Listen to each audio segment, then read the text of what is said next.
So the only disarm we need to worry about for the right side, the thrust, right side center line thrust box drill, because we have a pass and meet that's hitting his hands, right? So we're going to assume that was the disarm. You hit his hand, it's a destruction. You hit the hand, he dropped the stick. We have the in and out fan. Again, that second, the first one parried it, the second one, boom, is meant to crack him in the hand and he drops his weapon. So we don't have another follow-up from that. Just our first move, just this outward sweep, right? A new defensive move for this outward sweep position. From here, we're going to take the tip.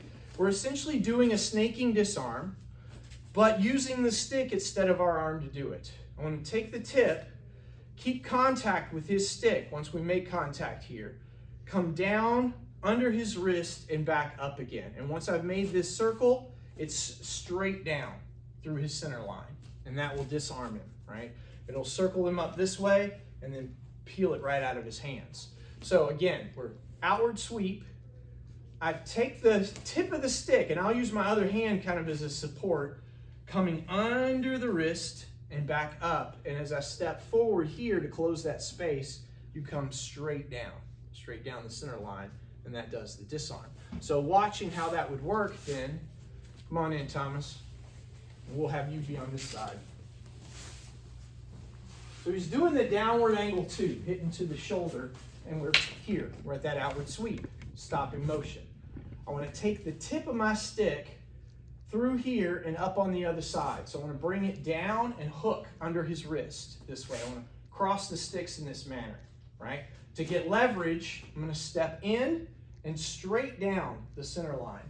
That will peel the stick free that way, right? That's how you use that leverage to do that disarm here. And it's a lot like if we were fencing, if we were in a fencing position here, and the way they'll get in there, get them tied up, and they'll use the force of their hand to circle it around and get their own sword up inside this way, and then create a disarm like that, this fencing circle idea, right? But I can't do that from here. I need more leverage.